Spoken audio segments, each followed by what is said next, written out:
time for, even though I'm looking forward to Wet Dry World a whole bunch, it's time for me to play probably the level I hate the most, which is Dire Docks. I hope that it's just as laggy as I remember it being. This is a very pretty level, at least. Except when you go up here. The one thing that really disappointed me about Dire Docks is that there was nothing at the top.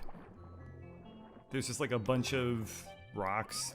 There's a shark that, as far as I know, can hurt you, but like he doesn't even have any animations, I think. Yeah, let's see. You'd think that he would try to do something. I mean, he's a shark in a video game. They're not really known for being friendly. I don't recall if I've ever actually messed with this guy. Let's see.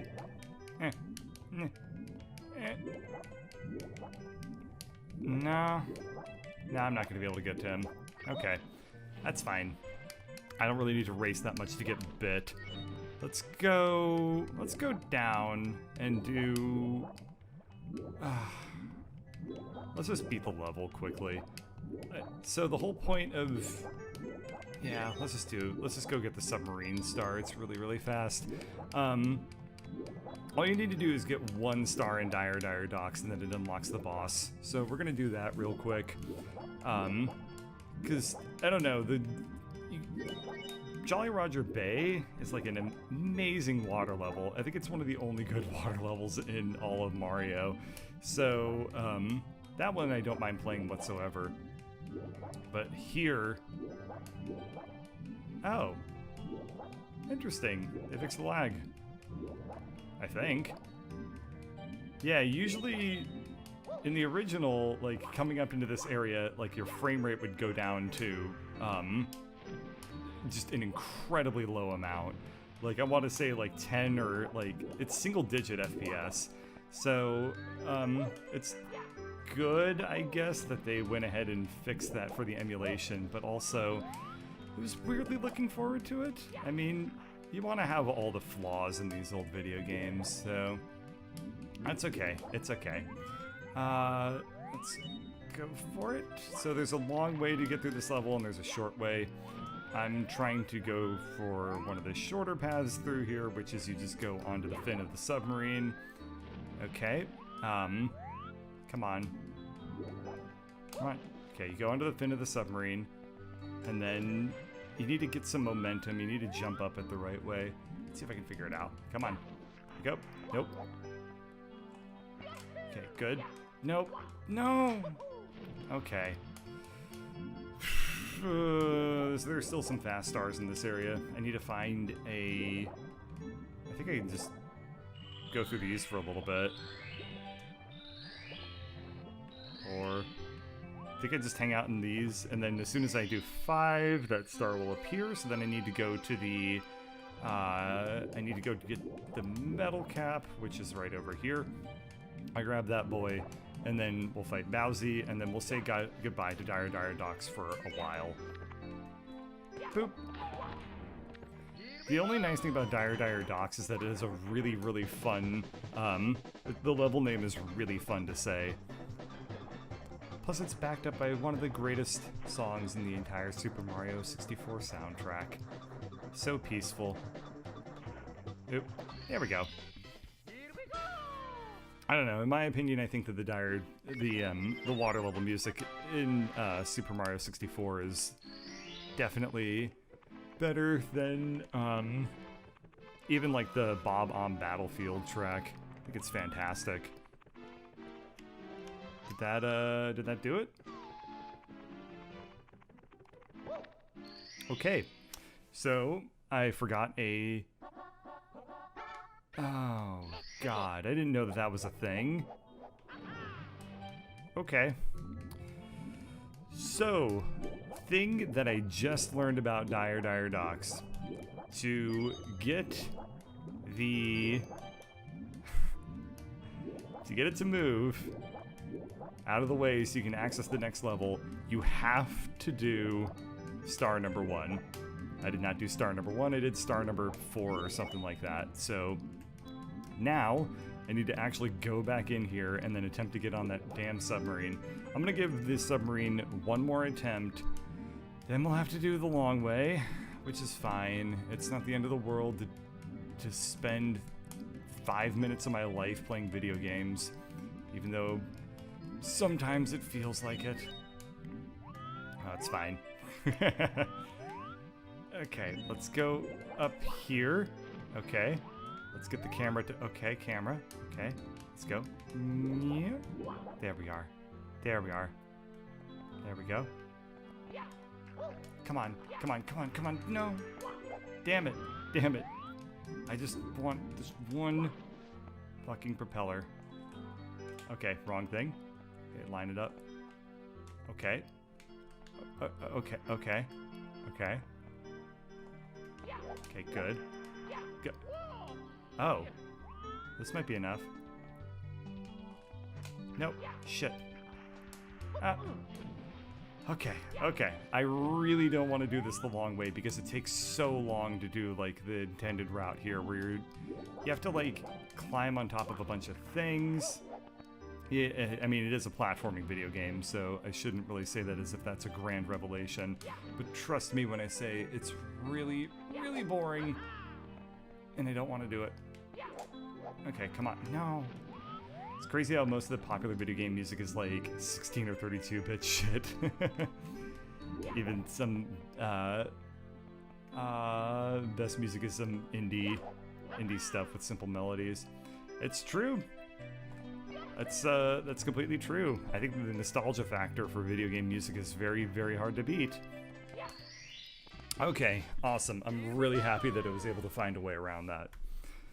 Okay, there we go. The blue wall moved backwards.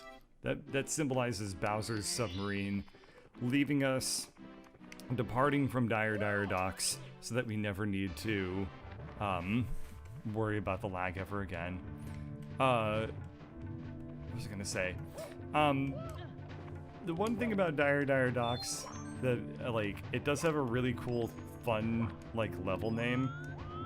There's nothing remotely dire about Dire Docks. There's nothing about that level that ever makes you feel like you're actually in danger. It is... I cannot overstate how much I dislike that level. I can also not overstate how much I really like saying the phrase Dire Docks. Okay, here we go. Grab this friend. Okay, got one of our friends. Then we come over here. How did we get to that guy again? I don't know. Here, we're gonna get down onto this thing real quick though. I believe this platform sinks if you're on it for too long. Maybe I'm making that up. Yeah, okay, nothing bad happened. Okay, good times were had by all. Perfect. There we go. Okay, how do we get to this red coin? Oh, it's a Dark Souls puzzle. Docks only dire if you fear pirates. That's true. I hate getting that red coin. I am not so proud as to lie about the fact that when I was a kid, I definitely missed getting that red coin like 2 or 3 times in a row before I would usually get it. Children are bad at video games, children. That's the one lesson that I want to impart upon all the children that are watching this stream. Nah, I shouldn't be mean to kids. Here's why. Here's the thing. I didn't realize this until like pretty recently about myself. But I was thinking about the fact that like when I was a kid, I was really afraid to draw because I was like, well, I'm really bad at it. I don't want to do that. And I mean, I kind of had that, I felt that way like when I was like 6 or 7, and it's like you're supposed to still be kind of delusional about your kidding. You're supposed to still like have some tolerance of, you know, self-esteem at that age. But anyway, I realized that like somehow I had like managed to get that message of like, oh, kids are really like stupid and they're bad at drawing and stuff like that. And like I didn't realize until pretty recently that I had actually internalized that quite a lot. Because I was like, oh, I'm a kid. I must be bad at art, and then I can also definitively prove that I'm bad at art on account of the fact that if you look at my art, I'm quite bad at it.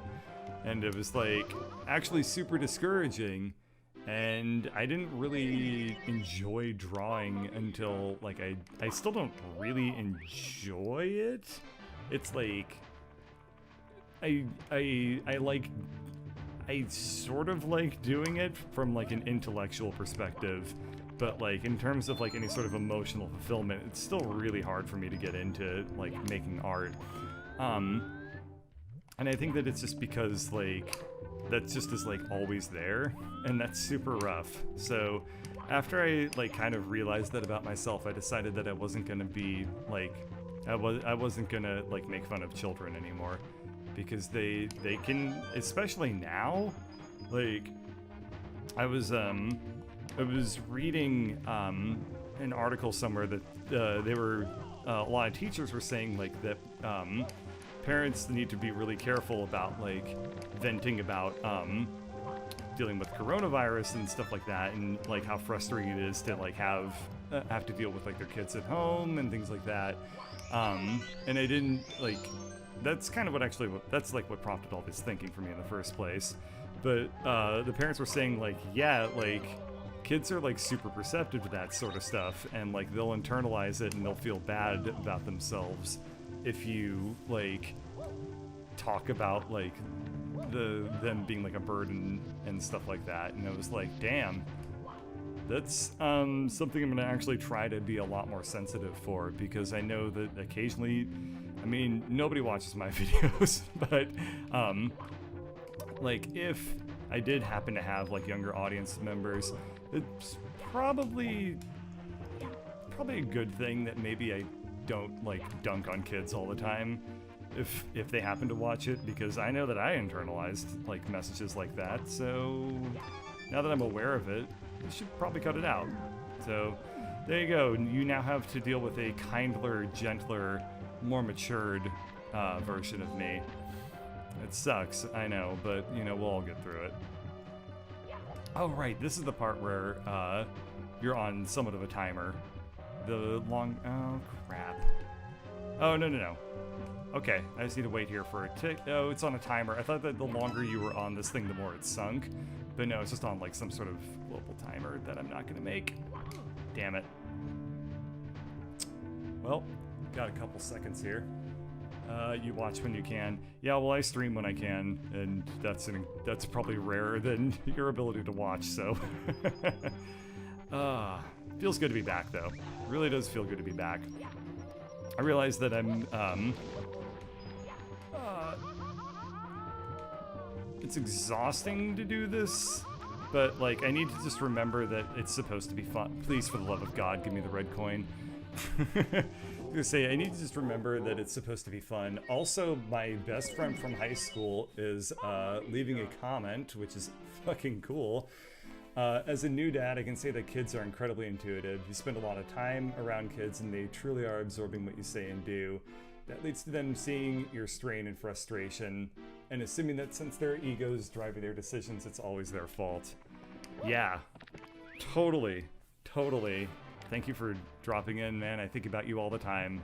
It's so good to see you again. Like, at least once a day.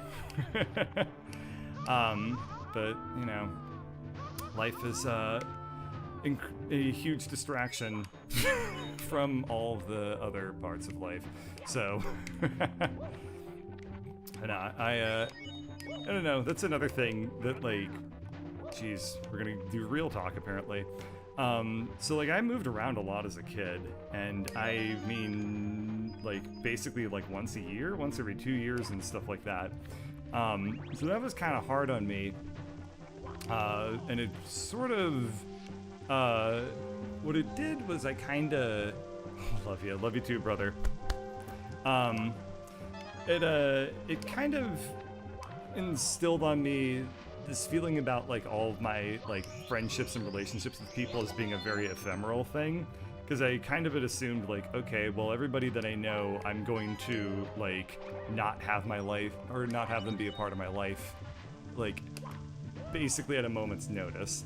And, like, it's so common for people that, like, move around a lot as kids, and, like, especially, like, heard a lot from, like, people that grew up in, as army brats and stuff like that.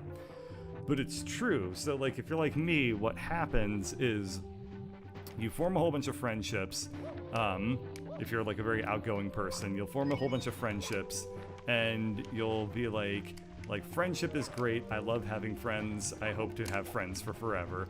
And then one day it's like, oh, by the way, we're moving, and you're never gonna see any of these people again, because this predates the internet, and you don't have like there's no Facebook or anything like that to you know, keep in touch with anybody. So you're like, oh, okay. The first time that happens is incredibly hard. And you're like, it's like absolutely devastating to have to move when you're really young. The second time it happens, you're like, oh, okay, I know how to deal with this. The trick is to never emotionally open up to anybody. And then you get really good at that. But yeah, so I guess that's my excuse for why I don't talk to my best friend from high school very often. But he's in chat right now, and if he's still there, there's my excuse for not texting you more often. I'm glad to hear that. I hope you're doing well, and I hope that COVID is doing you good, or as good as it possibly can. Anyway, let's grab that. And let us... fuck. Okay, that's fine. A kinder, more gentler, and mature version of myself. I don't know if I'll ever be able to give up swearing, though. It's too easy. You don't even have to think. Like, swear words, they're just little gifts. They drop out of your mouth like little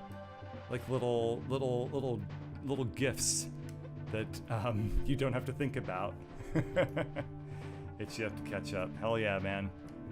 But now I gotta work.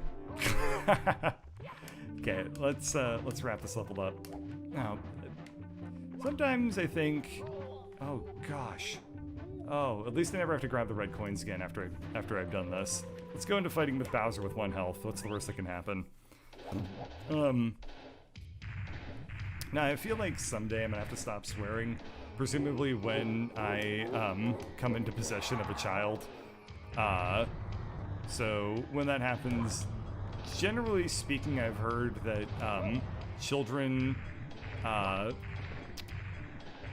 shouldn't really swear, so probably want to make sure that I don't impart that habit on them. But I missed. But on the other hand, there's no better way to appear cool in middle school than swearing. Let me tell you. I first discovered swear words when I was in middle school. It was the 5th grade. And no, maybe it was the 5th grade. Not really sure. When does middle school start? 6th grade, 5th grade? I don't remember. The point is, what the hell was that? Point is, I was working on an assignment with somebody who I guess was a friend. I don't know. Yeah, sure. One of my friends who I didn't really talk to all that much in middle school. But we were working on a project together, and he did something to piss me off.